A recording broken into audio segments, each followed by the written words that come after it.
O'tayotgan haftaning muhim xabarlaridan biri. Prezident Shavkat Mirziyoyev 3-marotaba davlat tashrifi bilan Parijda bo'ldi.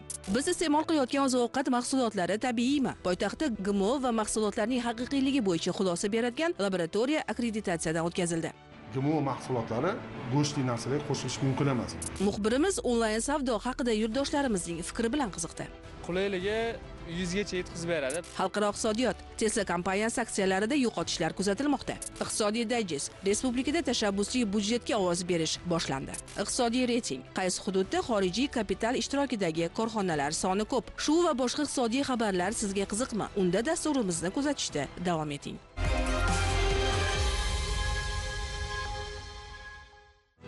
O'zbekiston va Fransiya endilikda o'zaro strategik sherik. Ekspertlar fikriga ko'ra bu sheriklik O'zbekiston uchun Yevropaga haqiqiy ma'noda ko'prik vazifasini o'taydi.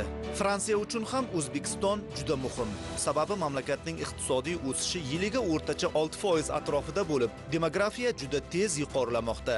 O'zbekiston Respublikasining tashqi munosabatlarida Fransiya Respublikasi muhim ahamiyatga ega. Shu bois ushbu mamlakat bilan o'rnatilgan diplomatik munosabatlar tahlili shuni ko'rsatmoqdaki, o'tgan vaqt mobaynida davlatlarimiz o'rtasidagi o'zaro ishonch va hurmat ruhidagi ko'p tomonlama hamkorlik aloqalari bugun tobora yangicha mazmun kasb etmoqda. O'tgan yili O'zbekiston va Fransiya o'rtasida tovar ayirboshlash hajmi ilk bor 1 milliard yevrodan oshdi va shunga mos ravishda qo'shma korxonalar soni ham 4 barobarga ko'paydi. Kelgusida esa hali foydalanilmagan imkoniyatlarni ishga solinib, mazkur raqamlarni yanada oshirish bo'yicha aniq yo'l xaritasi tuzib olindi.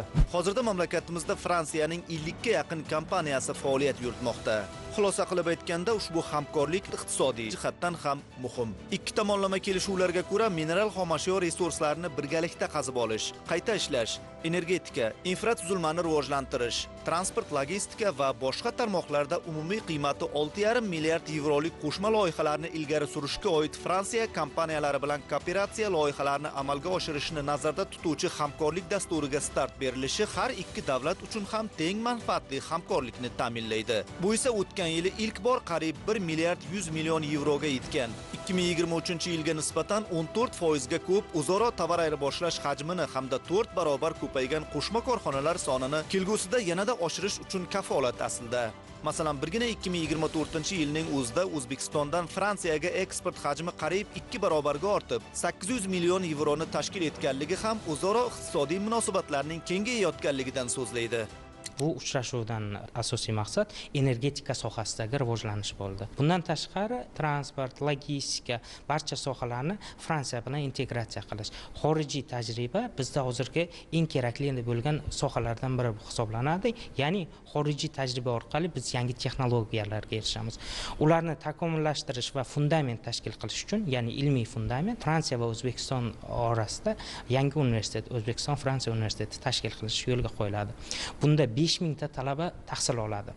Bularning hammasi qanday tendensiyaga olib kelyapti? Ya'ni O'zbekiston o'z mavqeini xalqaro doirada mustahkamlab boryapti. Bundan tashqari Fransiya bizda taqdim qilayotgan juda katta investitsion paketlar mavjud bo'ladi. Bu investitsion paketlar iqtisodiy o'sishimizga olib keladi. Iqtisodiy o'sishimiz orqali kambag'allik darajasi qisqaradi, yangi bizneslar tashkil qilinadi va qo'shimcha texnologiyalar kirib keladi. Bu asosiy kelishuvlar bizni kelajakda xalqaro arenada mustahkam va rivojlanayotgan davlat sifatida o'rnini tutishga yordam beradi. We are really pleased to receive the President of Uzbekistan. Biz O'zbekiston prezidentining Fransiyaga tashrifidan juda xursandmiz. Ushbu tashrif ikki davlat o'rtasidagi hamkorlikni yanada mustahkamlaydi. Bizning kompaniyamiz O'zbekiston bozorida 2022-yildan buyon faoliyat yuritib kelmoqda. Quyosh energiyasini ishlab chiqarish bilan shug'ullanamiz. Mamlakatingizda xorijiy investorlar uchun qulay muhit yaratilgan. Biz O'zbekistondagi hamkorligimizni kengaytirish maqsadida yangi shartnomani imzolashga qaror qildik. Davlat rahbari tomonidan berilayotgan aniq taklif va imkoniyatlar mamlakatingizdagi xorijiy investitsiyalar hajmining ortishiga sabab bo'lmoqda. O'zbekiston to'g'ri yo'lda harakat qilyapti va bu mamlakat taraqqiyotida juda muhim.